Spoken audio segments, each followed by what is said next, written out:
තථාගතයන් වහන්සේගේ දහම තියෙන්නේ ඔබට ගොඩ යන්න.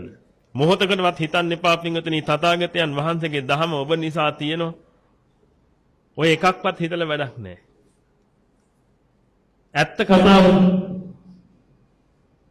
ඇත්ත කතාව තමයි ඔබට ගොඩ යන්න තියෙන දහම. ඔබ ඒක හරියට අඳුනගත්තේ නැත්නම් ඔබට ගොඩ යන්න වෙන්නේ නැහැ. ඔබට සිද්ධ වෙන්නේ පින්වතුනි මැරිලා කුණු පෙරේතෙක් වෙන්න විතරයි අන්තිමට. ඔබගේ ආච්චිට 100ට වෙච්ච දේම ඔබටත් වෙනවා ඒ කාන්තේම පින්වතුනි. ඒක මහ භයානක තැන. ඒකයි මේවා මේ ඔබට තේරුම් කරන්නේ. ඒකයි මේ ඉන්න මේ ස්වාමීන් වහන්සේලා මේ උත්තරීතර ප්‍රවෘජාවටපත් උනේ මේ සසරින් නිදහස් වෙන්න. ලේසි පහසු තැනක නෙමෙයි අපි මේ ඉන්නේ. සතර අපායට වැටෙන්න බලාගෙන ඉන්නවා කියන එක පින්විතනේ ලේසි පහසු දෙයක් නෙමෙයි. මිනිස්සුන්ට මේවා තේරෙන්නේ නැහැ. මොකද මිනිස්සු මේව ගැන පින්විතනේ බින්දු මාත්‍රයක්වත් හොයන්නේ නැති නිසා. මිනිස්සුන්ගේ හිතේ පින්විතනේ සල්ලි ටිකක් හොයන් හරි හම්බ කරගත්තා නම් ඒ සල්ලි ටික තියාගෙන වැජදිලා ඉන්න පුළුවන් කියලා. දැන් මම ඔබගෙන් ප්‍රශ්න ටිකක් අහන්නම් මට මේවට උත්තර දෙන්න. ඔබට අද ওই ලස්සන රූපශ්‍රීයක් ලැබිලා තියෙනවා. එහෙනම් ඔබට ලස්සන රූපශ්‍රීයක් ලැබිලා තියෙනවා. ඔබට පින්විතනේ හිඟානකා ඉන්න පුළුවන් මට්ටමේ ධන දාන්න භවභෝග සම්පත්තියක් ලැබිලා තියෙනවා. මේ හැම දෙයක්ම යම්මාට යාන වාහන ආදී වශයෙන් දේවලුත් ලැබිලා තියෙනවා. මම අහන්න පළවෙනි ප්‍රශ්නේ තමයි මේ පින්විතනේ ඔබගේ පිනට ලැබිච්ච ඒවද නැද්ද? ඔබ එකගයි දෙයකට බයිනත් උත්තර දෙන්න දැන්. දැන් ඔබට ලොකු වැඩක් තියෙනවා මං කිව්වේ මාත් එක්ක කතා කරන්න ඕනේ ඔබගේ ජීවිත අත්දැකීම් එක හොඳට මේව මෙනෙහි කරන්න ඕනේ. නැතුව වැඩක් නැහැ. නැත්නම් ඔබත් එකයි බල්ලොත් එකයි. ඉතින් දැම්ම බල්ලෝ වගේ වෙන්න හදන්න එපා. මැරුණට පස්සේ මේක වෙන්න තියෙන්නේ. ආයි කතා දෙකක් නෑ පිටින් ඒකේ. මැරිලා බලන්න මං කියනට බොරුන. එක්ක පෙරේතෙක් එක්ක තිරිසනෙක්. කිසි කතා දෙකක් නෑ. මම කියපන් මේ තථාගතයන් වහන්සේගේ දේශනා.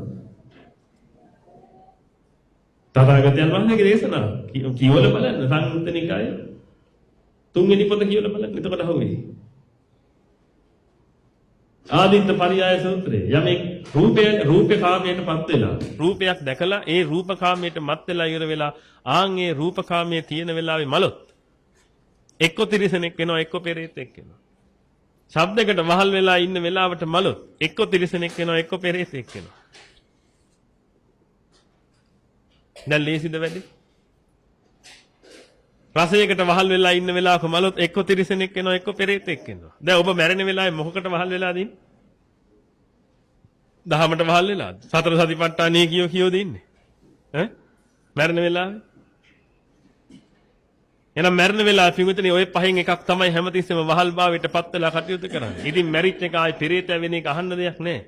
ඔබ දැකලා නැද්ද පිටුතනේ පාරක් ගන්න පෙරේත තටු තියලා තියෙන්නේ? අද අපි එනකොට දැක්ක මහා පාර එකක් තියලා තියෙනවා. මහා පාර මැද්දේ එකක් තියලා තියෙනවා. ඒ තටුව ගෙන ආපේ උන්ට අමතක කියලා පොඩ්ඩ අයිනෙන් හරි තියන එක මහා පාර මැද්දේ තියලා ගිහිල්ලා. මට නම් පිංගුතුනේ ඇඟ හිරිවැල්ල යනවා ඒ පෙරේත තටුවක් දැක්කට පස්සේ. ඇයි ඒ? මේ කාගේ හරි අම්මෙක් නේද ඔය? කාගේ හරි තාත්තෙක් නේද ඔය? ඉතින් ඔබගේ චරිතෙත් ওই ටිකම නෙමෙයිද? ඒ මැරිච් එකව පිංගුතුනේ බන්ධනයට ගත්තට පස්සේ ඒ බන්ධනයෙන් නිදහස් වෙන්නේ යම් දවසක. මෛත්‍රී බුදුරජාණන් වහන්සේ ලෝකේ පහළ වෙන වෙලාවේ බන්ධනෙන් නිදහස් වෙන්නේ. එතකම් අර මහා මුහුදට වෙලා ඉන්න ඕනේ පිටුදේ බෝතලේ ඇස්සේ. ලේසි පහසු වැඩ නෙමෙයි ඔය. නමුත් ඔබ පෙරේතයා වුණාට පස්සේ පිටුදින එතනින් එහාට ගෙදර ඉන්නේ උන්ට ජීවත් වෙන්න බෑ පෙරේතෙක් එක්ක. ඒක නිසා ගෙදර ඉන්න එකාට සිද්ධ වෙනවා කට්ටඩියක් ගෙනල්ලා ඉවරලා ඕක බන්දලා දාලා ඕක ගිහින් මහා මුහුදේ හෙලන්න. ඒකයි ඔබට කියන්නේ පිටුදින පුළුවන් තරමින් බේරෙන්න උත්සාහ කරන්න කියලා මේ වෙයි. එහෙනම් දැන් මම අහන ප්‍රශ්න වලට හොඳට උත්තර දෙන්න. මේ පොඩි වෙලාව උපයෝගී කරගන්න පිටුදින ඔබගේ ජීවිත වෙනස් කරගන්න. වෙන කිසි දෙයක් නෙමෙයි. මේ උත්තමයන් වහන්සේලා මේ පෞරුජා ජීවිතපත් වෙලා තියෙන ලේසියෙන් පහසුවෙන් නෙමෙයි. හොඳ ධර්ම අවබෝධයක් එක්ක. මෙතන ඉන්නවා එක අම්මේ තාත්තෙක් තමන්ගේ දරුවෝ 3 දෙනාම මේ ශාසනයට පූජා කරපු. දරුවෝ 3 දෙනාම ශාසනයට පූජා කළා. ඒ අම්මයි තාත්තයි පැවිදි වෙන්න බලාගෙන ඉන්නේ. ලේසි පහසු දෙයක්ද? මොනතරම් ධර්ම අවබෝධයකටපත් වෙලාද කියලා හිතලා බලන්න. බුද්ධ රක්කිත හාමුදුරුවෝ, ධම්ම රක්කිත හාමුදුරුවෝ, සංඝ රක්කිත හාමුදුරුවෝ කියන්නේ එකම පවුලේ සහෝදරයෝ 3 දෙනා. ප්‍රවෘජාවටපත් උනේ. ලේසි පහසු දෙයක් නෙමෙයි. ඒ අම්මයි තාත්තයිත් බලන් ඉන්න පිංගුතුනේ මේ ප්‍රවෘජාවටපත් වෙන්න. එහෙනම් නිකමන හිතලා බලන්න පිංගුතුනේ මේ මහා ධන කුවේරිය. හොඳට සල්ලි භාගේ තියෙන මිනිස්සු. මොකොත් කිසි අඩුවක් නැහැ. හොඳට අධ්‍යාපනයේ තියෙන තිබිච්ච දරුවෝ. හොඳ අධ්‍යාපනයක් ලැබලා හිටපු දරුවෝ. අපිට තේරෙනවනේ ඇසුරු කරද්දී. ගාතාවක් දෙපාරක් කියනකොට කටපාඩම් හිටින තරමට බොහෝම දක්ෂ දරුවෝ. දැන් නිගමන හිතලා බලන්න පින්විතනේ මේ අවබෝධය කියන එක මොකක්ද කියන්නේ. ඒකයි මම මේ ඔබට මේක තේරුම් කරන්න හදන්නේ මේ අවබෝධය ගැන. ඔන්න එහෙනම් දැන් මට උත්තර දෙන්න මේ අහන ප්‍රශ්නෙට. ඔබට ඔය ලස්සන රූ සපුව. ඔය තියෙන ධන දාන්‍ය භවභෝග සප සම්පatti ඔය ආදී වශයෙන් දේවල් පින්විතනේ ඔබට ලැබුණේ. පෙර කරපු පින නිසාද නැද්ද? පෙර කරපු පින නිසා. ඒක හැමෝම එකගයිද? පෙර කරපු පුණ්‍ය ශක්තිය නිසා පින්විතනි ඔබට ඔන්න ඔය කියන දේ ලැබුණා. දැන් එකගයි මේකට. හරි. එහෙනම් පින්විතනි මට කියන්න ඔබ ඔය පෙර කරපු පුණ්‍ය ශක්තිය වළඳද්දී ඔය පෙර කරපු පුණ්‍ය ශක්තිය දවසින් දවස ඒක පාවිච්චි කරනවා. ඔයක පාවිච්චි කරනකොට පින්විතනි ඔය පුණ්‍ය ශක්තිය ඉවර වෙනවද නැද්ද? ඉවර වෙනවා. ඔබට මොලයක් බුද්ධියක් තියෙනවා නම් පින්විතනි ඔබට තේරෙනවා නම් ඔය පුණ්‍ය ශක්තිය දවසින් දවස ගණිත ඉවර වෙනවා කියලා. ඔය කියන එකට තව පින් රැස් කරන්න ඕනේ නැද්ද? ඕනේ නැද්ද? ඕනේ. එහෙනම් දැන් මේ ප්‍රශ්නෙට උත්තරයක් දෙන්න. ගන්න ඔබගේ එක දවසක් උදේ ඉඳලා හවස වෙනකම්. උදේ ඉඳලා හවස වෙනකම් එක දවසක් අරගෙන ඔබ මට කියන්න පරණ පින් කන්න කොච්චර කල් ගත කරනවද? අලුත් පින් රැස් කරන්න කොච්චර කාලයක් ගත කරනවද? එක දවසක් අරන් මට කියන්න. පොය දවස ගන්න එපා. ඒක විශේෂ දවසක් නේ. පොය දවස් අරන් කියයි මම පැය 8ක් එහෙම කරනවා කියලා. සාමාන්‍ය දවසක් අරන් මට කියන්න පින්වතුනි ඔබ කොච්චර කාලයක් ගත කරනවද කියලා. පරණ පින් කන්න අලුත් පින් රැස් කරන්න කොච්චර කාලයක්. ඇත්තම කිව්වොත් එහෙම පින්වතුනි ඔබ දවසක එක විනාඩි 5ක් ගත කරන්න නැතුව ඇති පින්වතුනි අලුත් පින් පුරවන්න. ඉතින් ඔබට වෙන්න තියෙන උරුමය ඔබට තේරෙන්නේ නැද්ද? රොකට් සයන්ස් කතා කරනනේ මම බොහොම සරල දෙයක් ඔබට කියන්නේ ඔබගේ අත්දැකීම් වලින් බලන්න. ඔබ උදේ නැගිට මොහොතින් ඉඳලා අපි හිතමු පැය 8ක් ඔබ නිදා ගන්නවා. හරි තාම පැය 16ක් තියෙනවා. ඔය පැය 16 පින්වතුනි ඔබගේ මතු අනාගතයේ උදෙසා යම් පුණ්‍ය ශක්තියක් රැස් කිරීම උදෙසා ඔබ මොනවද කරන්න කියලා හිතලා බලන්න. පින්වතුනි මේ මනුස්ස ජීවිතයේ තියෙන අවුරුදු 60යි. ඒක වඩා තව පොඩ්ඩක් හරි එහාට ගියා නම් මේ දැන් නම් යන්තම් ඉඳී පින්වතුනි හැරෙමිටියෙන් හරි. නමුත් ඔබ අවුරුදු 60 කාලේ යනකොට අපි අවුරුදු 60 කාලේ යනකොට පින්වතුනි අපිට ඉන්න හම් වෙන්නේ නැහැ කෙලි. ඇඳවල හැදෙන කුණු වෙවි පණුව ගහ තමයි ඉන්න වෙන්නේ අපිට. මොකද අපි කාලේ දීලා තියෙන දේවල් වල හැටියට. දැන්ට වයස ගාය නම් කොස්දෙන් පොලස් කාලා තියෙන ඉන්න යන්තම් අවුරුදු 70ක් 75ක් ඉඳී. නමුත් අපිට ඉන්න හම් වෙන්නේ ඒකෙන් අපි අවුරුදු 60 තියාගමු. එහෙනම් නිගමන හිතලා බලන්න පිටුපිට මේ අවුරුදු 60ක මනුස්ස ජීවිතය ගෙවන්න ඔබ උදේ ඉඳලා රැ වෙනකම් කරන්නේ පරණ පින් වළඳන එක. මේ පරණ පින් වළඳන ඔබට පින්තුනේ ඔය අවුරුදු 60 ගෙල්ල ගියාට පස්සේ මොකද්ද වෙන්නේ? පොඩ්ඩක් අපි මේව හිතන්න ඉන්න පින්තුනේ මොකද ඔබට මොලයක් තියෙනවා නේද ඉන්ෂුරන්ස් එකක් දාගන්න. කඩයක් තියෙනවා නම් වාහනයක් තියෙනවා නම් ගෙයක් තියෙනවා නම් ජීවිතයක් තියෙනවා නම් මොකක් හරි ඉන්ෂුරන්ස් එකක් දාගෙන කටයුතු කරන්න මොලයක් තියෙනවා නේද? ඒකට මොලයක් තියෙන ඔබට පින්වතුනි මොලයක් නැත්නම් එතනින් එහාට හිතලා බලන්න ඇයි ඉන්ෂුරන්ස් එකක් ඔබ දාගන්නේ? ඉන්ෂුරන්ස් එකක් දාගන්න හේතුව ඔබ දන්නවනේ හොඳක් කාරණා. එහෙනම් මොකද ඇයි ඔබට හිතෙන්නේ නැත්නම් ඔබගේ එතනින් එහාට තියෙන සසරට ඉන්ෂුරන්ස් එකක් දාගන්න? මහා අපරාධයක් නේ පින්වතුනි කරගන්නේ. මොකද හේතුව ඔබ මම ඔබට කියලා දෙන්නම් මේ මනුෂ්‍ය ජීවිතයේ තියෙන වටිනකම මේක පින්වතුනි ඔබ 100,000 වතාවක් ඇහුවත් ඔබට මදි වෙයි. මේ මනුස්ස ජීවිතයේ තියෙන වටිනකම ඔබ තේරුම් ගත්ත දවසට පින්වතුනි ඔබ මෙතනින් ඉක්ම යනවා පුළුවන් තරම් ඉක්මනට. මිනිස්සු දන්නේ නැහැ මනුස්ස ජීවිතයක් කොච්චර වටිනවද කියලා. අපි ඒක පොඩ්ඩක් බලමු. තථාගතයන් වහන්සේ නමක් මේ ලෝකෙට පහළ වෙන්නේ නැහැ පින්වතුනි ලේසි. මනුස්ස ජීවිතයක් කියන එකත් ලේසියෙන් හම්බෙන එකක් නෙමෙයි. තථාගතයන් වහන්සේ දේශනා කරන්නේ පින්වතුනි කන කැස් බෑවා වියසිදුරෙන් අහස දකින්න වගේ වැඩක් කියලා මේ මනුස්ස ජීවිතේ ලැබිච්ච එක ඔබට. දැන් නිකම්ම හිතලා බලන්න පින්වතුනි ඔබගේ අන්තිම මනුස්සත්වයේ කොයි කාලේ තියෙන්නේ නැද්ද කියලා. අවුරුදු ප්‍රකෝටි කල්ප ගානකට යහපැත්තේ පින්වතුනි ඔබට මනුස්ස ජීවිතයක් තියෙන්නේ නැහැ. ඊට පස්සේ ඔන්න ආපහු දැනග ඔබ මනුස්සෙක් වෙලා තියෙනවා. මේ කාලේ පින්වතුනි හරිම වාසනාවන්ත කාලයක් මොකද තථාගතයන් වහන්සේගේ දහම මේ කාලේ තියෙනවා. එනම් තථාගතයන් වහන්සේගේ පහළවීමක් මේ කාලේ තියෙනවා. ඕනෝයි දෙක හොදාකාරව එකතු වෙන වෙලාවෙදි පින්වතුනි ඔබ ත්‍රි හේතුක ප්‍රතිසන්දියක් ලැබලා තියෙනවා නම් ඔන්න ඔකට කියනවා ශර සම්පත්තිය කියලා. මෙතන කවුරුත් කෙලතොල්ල නැන්නේ. කටේ තියෙන කෙල ටිකවත් තියාගෙන වරුව කෙල වැක්කිරන මට්ටමේ කවුරුත් නැන්නේ.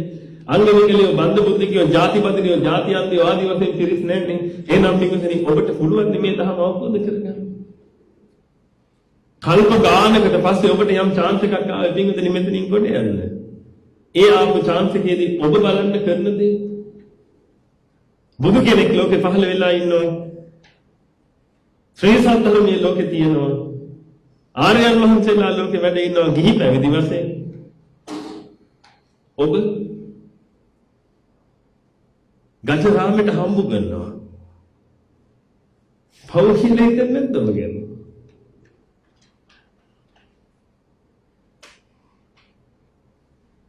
ඔය විශේෂයෙන් තරුණ පිරිස් මේවා ගැන පොඩ්ඩක් හිතලා බලන්න. බුදු කෙනෙක් ලෝකේ පහළ වෙලා. පහළ වුණේ කල්ප ගානකට පස්සේ වගේ හිතලා බලන්න. බුදු කෙනෙක් ලෝකේ පහළ වුණා. ඔබට මනුෂ්‍ය ජීවිතයක් ලැබුණා කල්ප ගානකට පස්සේ. උන්වහන්සේගේ ධර්මයක් තියෙනවා. කල්යාණ මිත්‍ර සම්පත්තිය දෙන්න පුළුවන් ආර්යයන් වහන්සේලා වැඩ ඉන්නවා. ඔබ හම්බ කරනවා. ජීවිතේම හම්බ කරනවා. ජීවිතේ කාලය ඇතුළේ ඉන්න ජොලියේ ඉන්න පුළුවන් වෙන්නේ. එහා ගෙදර කාට වඩා තව මට පොඩ්ඩක් සල්ලි තිබ්බනම් හරි ෂෝක් කියලා හිතාගෙන. හොඳ ඉගෙන ගෙනවින්න ලොකු මහත්ෙක් වෙන්න කියලා හිතාගෙන. ඔබ කටයුතු කරනවා. පින්වතුනි ඔබගේ අවුරුදු 60 ඉවරනාට පස්සේ ඔබ ඉවරයි ආයේ. ආයෙ ඔබ වැටෙනවා කියන කුණු කූඩේට ආපහු සැරයක්. ඒ කුණු කූඩේට වැටිච්ච කෙනෙක් ආපහු සැරයක් ගොඩ එනවා කියලා හිතා ගන්නව බැරි කාලයක් මේකට. ඔය කන කැස්ටෑව බියසුදිරේ වහන දකිනවා කියන එක මම ඔබට පෙන්නලා දෙන්නම් මේ ඔබට තේරෙන විදිහට. නැත්තම් ඔක තේරෙන්නේ නැහැ ඔය කන කැස්ටෑව මොකද ඒ බියසුදිර මොකද්ද ඔක තේරෙන්නේ නැහැ. සරල උදාහරණකින් මම කියන්නම්. ඔබ සොයිට් ටිකට් අරන් තියනවද? ඔය එක එක જાතිය ලොතරැයි ටිකට් තියෙන්නේ. ලොතරැයි ටිකට් එකේ පළවෙනි තෑග්ග ඇදිච්ච අය අතොස්සන්න මට මෙතන ඉන්න. කිසි කෙනෙක් නැහැ.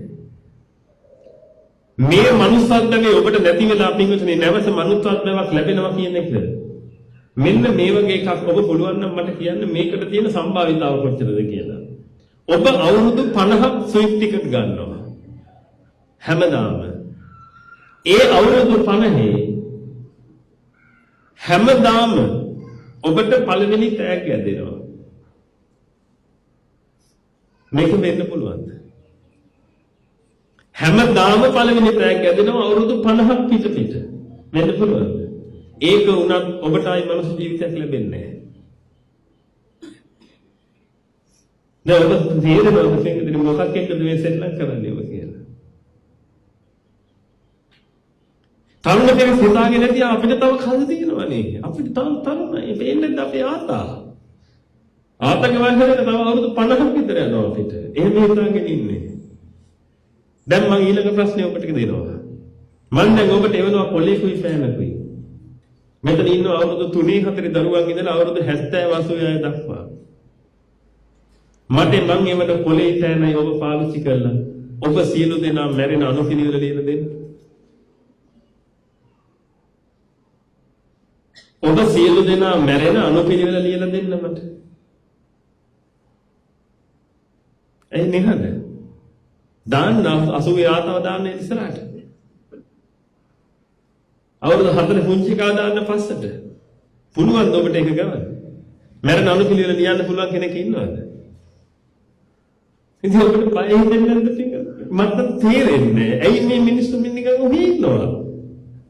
හොඳ ආකාරව මේ කියනේවත් පැහැදිලි නේ. නැත්නම් ඔබ කොල්ලන් දෙන්න හඳුන්නේ කොලේ මම ලියලා දෙන්නම් කියලා ගන්නවනේ. එහෙනම් ඔබ හොඳ ආකාරව දන්නවා පින්විතේ ඔබ මැරෙන වෙලාව කවුරුත් දන්නේ නැහැ කියලා. ඔබගේ ඉස්සරහ තියෙන පොල් ගහ ඔබට සාක්ෂි දෙනවා. උදේ රැකිට ගමන් යන්න පොල් ගහ ගාවට පොල් ගහ ඔබට පෙන්නනවා පින්විතේ එක්තරා කර්මස්ථානයක්. පොල් ගහ ඔබ පොල් ගහ ගාවට ගියාම පොල් ගහ ඔබට කතා කරලා කියයි මේ මිනිස්සයා බලපන් මගේ උඩ බලපන් මේලිච්ච කරවෙච්ච පොල් කොච්චර තියෙනවද කියලා. දැන් බලපන් බිම ඇටි කොච්චර වැටිලා තියෙනවද කියලා. එනම් දුමුදින ගහේ මේලිච්ච කරවෙච්ච පොල් ඉතුරු වෙද්දි ඇටි වැටෙන ඕනේ තරම්. එනම් මේ තරුණ පිරිස් මොනවද මේ කරන්නේ? තව කල් තියනවා කියලා මොකද්ද ඔබට හිතෙන්නේ? ඔබ මලත් ඔක්කොම ඉවරයිනේ පිටින්නේ. ඔබ සෙල්ලම් කරන්නේ ඒ ජීවිතෙත් එක්කනේ. ඔබ අතුරයනවා වගේ වැඩකගෙන ඉන්නේ. ඔතනින් ගහන්නොත් එහෙම පිටින්නේ ඔක්කොම ඉවරයි නේ. ආයේ මොකද ඔබ හදාගත්ත මෙට්ටයක් නැත්තම්. ඒකයි කියන්නේ පිටුදින සෝතාපන්න ඵලයේ පිහිටන්න කියලා පුළුවන් තරම්. පුළුවන් තරම් ධහමට හිත නැඹුරු කරගෙන ධහම මෙනෙහි කර කර ධර්මයේ ශ්‍රවණය කර කර පිටුදින සෝතාපන්න ඵලයේ පිහිටන්න කියලා. මොකද හේතුව පිටුදින මේ අවුරුදු 60 ගත කරන්න ජොලිය ගත කරන්න කියලා දසාකුසලයේ කල්ලිලා කල්ප ගානක් අමු මහ නිරේ දුක් විඳින්න වෙනවා මිනිසුන්ට. මේ සත්‍ය මිදෙන්න තමයි පිටුදින මේ ස්වාමීන් වහන්සේලා ප්‍රවෘජාවටපත් වෙලා තියෙන්නේ. නැත්නම් ඔබට හිතේ මොකද මේ මොකටද මේ පත්මේ දුක් වෙන්නේ කියලා. තථාගතයන් වහන්සේගේ පිහිට ලබන්න. මේ ධර්ම පිළිගන්න හිතන්න මම තව කාරණාවක් දෙන්නම්. ඔබ හිතන්න පිළිගන්නේ ඔබ අඹ කන්න ගොඩක් ආසයි.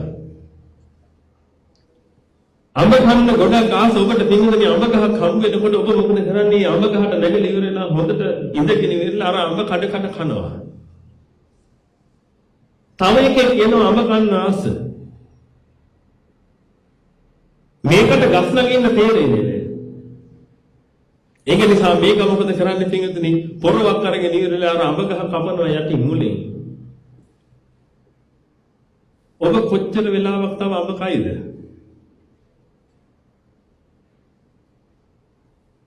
අඹ රසයි තමයි. අඹ රස නිසානේ නැග්ගේ.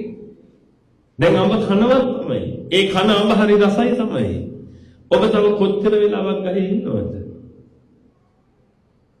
නිගමනය හිතලා බලන්න පිටුදිනේ. එහෙනම් ඔබට මේ පෙර කරපු පුණ්‍ය ශක්තිය ලැබිච්ච යම් කාම සංකල්පනා ටිකක් ඇති. ඒව ඔස්සේ ඔබ ඒව පාවිච්චි කරගෙන ඉන්නව ඇති. නමුත් පිටුදිනේ ඔබ තව කොච්චර කාලයක් කොහොම ඉන්නද? ඔය අඹ ගහ කපනවනේ පිටුදිනේ. ඔය අඹ ගහ වැහුනොත් එහෙම ඔබ ඉවරයි නේ. ඔබ විනාශ වෙලා යනවානේ. තව කොච්චර කාලයක් ඔබට ඔහොම ඉන්න ඕනේද? ධර්මයේ වැයදලා ඔබ කොච්චර කාලයක් තව ලෝකේ රමණීය කර ඉන්න ඕනේද?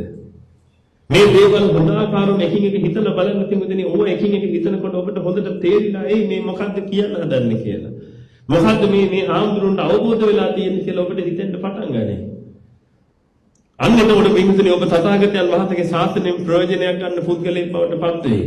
තථාගතයන් වහන්සේගේ ශාසනයෙන් ප්‍රයෝජනයක් ගන්නේ නැති පුද්ගලයා පින්තුනේ මොන පරාතිරෙම හිටියත් මහා අභාග්‍ය සම්පන්න තත්යකට වැටෙනවා. ආයෙක අහන්න දෙයක් නෑ. අද්දට ප්‍රත්‍යක්ෂ දේවල් කියන්නේ පින්විතනි ඔබ මොන්න මම ඒකයි කිව්වේ මේවා විශ්වාස නැත්තම් ඔබට තියෙන සුළු දේ පින්විතනි මැරෙන්න විතරයි. මැරිච්ච ගමන් මේ කියන හැම එකක්ම තේරෙයි පින්විතනි. හැබැයි එතනින් එහාට ඔබට මේවා කියලා වැඩක් නෑ. මලාට පස්සේ පින්විතනි මේ එකක්වත් මම කියන්නේ නෑ. මම ඒකයි මම හැමතිස්සෙම කියන්නේ පින්විතනි මම බල්ලන්ට බන කියන්නේ නෑ. හේතුව තමයි උන්ට ඒක අවබෝධ කරගන්න බෑ. හැබැයි මම බන කියන්නේ පින්විතනි බල්ල වෙන්න ඉන්න පිරිසට. පෙරේතයෝ වෙන්නේ ඉන්න පිරිසට. පෙරේතයෝ උනාට පස්සේ බණ කියලා වැඩක් නැහැ. පෙරේතයෝ වෙන්නේ ඉන්න පිරිසටයි බණ කියන්න ඕනේ. බල්ලෝ වෙන්නේ ඉන්න පිරිසටයි බණ කියන්න ඕනේ. වෙන්න කලින් දේව ගන්න. උනාට පස්සේ කියලා වැඩක් නැහැ. උනාට පස්සේ තියෙන්නේ පින්විතනි ගහලා බලන එක විතරයි. වෙන දෙයක් ඉතුරු වෙන්නේ නැහැ. ඒකයි ඔබට මේ කුල පුලා කියන්නේ මේ දේවල්. මොකද හේතුව පින්විතනි ඔබ මේ කාම සම්භෝගයන්ගෙන් පුළුවන් තරම් තමන්ගේ ඔළුව කාගෙන ඉන්නේ මේ වෙලාවේ. මට මේක තියෙනවා මට මේක තියෙනවා මට මේක තියෙනවා කියලා රැස් කරගත්ත දේවල් වලින් පින්විතනි ඔළුව පුරවගෙන කටයුතු කරනවා. මම ඔබට තව හොඳ උදාහරණයක් කියන්නම්. ඔය අවබෝධ කරගන්න. ඔබ අහලා තියෙනව නේද පින්විතනි රජුරුවන්ගේ කාලේ හොරෙක් අහුණාට පස්සේ ඒකට දෙන්න දඬුවම. රජුරුවන්ගේ කාලේ පින්විතනි හොරෙක් අහුණාට පස්සේ ඒ හොරව පෙරහැරකින් අරගෙන යනවා පින්විතනි හිස ගසා දාන තැනට. ඒ පෙරහැරේ අරන් යනකොට පින්විතනි වදමල් දාලා මේ මිනිස්සුව ලස්සනට සරසනවා කලින්. හොඳට සුවඳ විලවුන් අරගෙන මේ ගහලා මේ මිනිස්සුව ලස්සනට සරසනවා. ඒ සරසල ඉවරලා පින්විතනි වදක බෙරේ ගහන පිරිස් නලා පිමින පිරිස් ඊට පිටිපස්සෙන් ලස්සනට ඇදගෙන යනවා. මෙයාගේ දෙල්ල කපනවා බලන්න ඕනේ පිරිස් පින්විතනි ඊට පිටිපස්සෙන් එනවා බොහෝ පිරිසක්.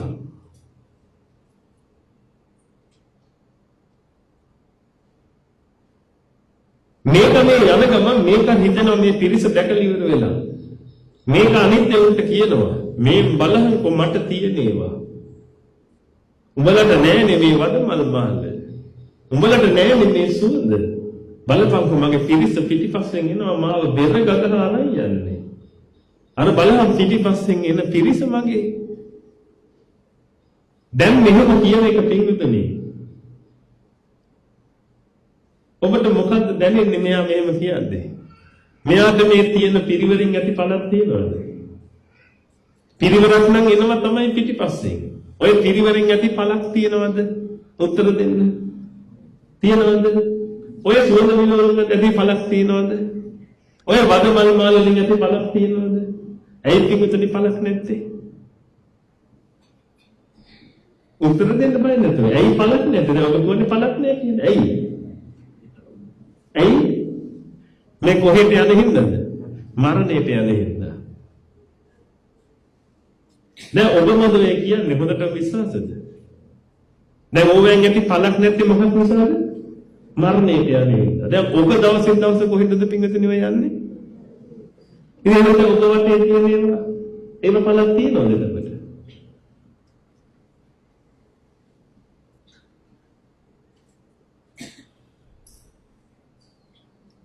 ඇයි පොඩ්ඩක් හිතලා බලන්න නැද්ද ඔය කරුණ ගැන?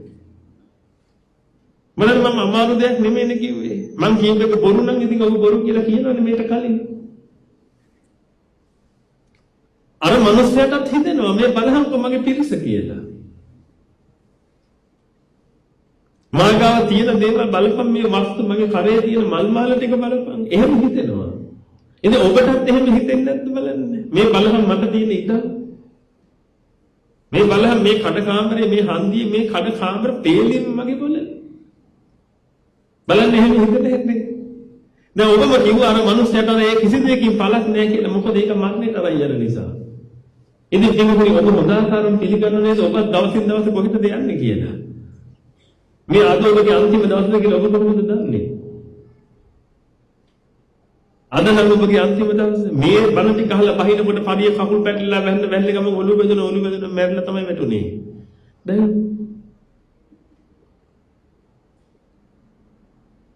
දැන් එපා කියන්නද කාට හරි වච්චී කියන්නද වැටෙනකොට නිකම්ම හිතලා බලන්න පිළිගන්න. නමුත් මැරෙන්නෙත් නැහැ කියලා හිතාගෙන නේද පිළිගන්න අන්තිමට කටයුතු කරන්නේ. මට කියන්න මෙතන එක්කෙනෙක් හරි තමන් මැරෙයි කියලා හිතෙච්ච අය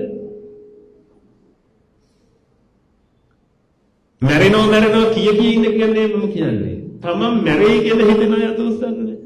හිතුණා මම මැරෙයි කියලා හිතුණා. කාටවත් හිතෙන්නේ නැහැ. ඕකයි තියෙන ප්‍රශ්නේ. මම මැරිලා පෙරේතෙක් වෙයි කියලා හිතච්ච අය අතොස්සන්නේ. බලන්න කාටවත් හිතෙන්නේ නැහැ ඒවා.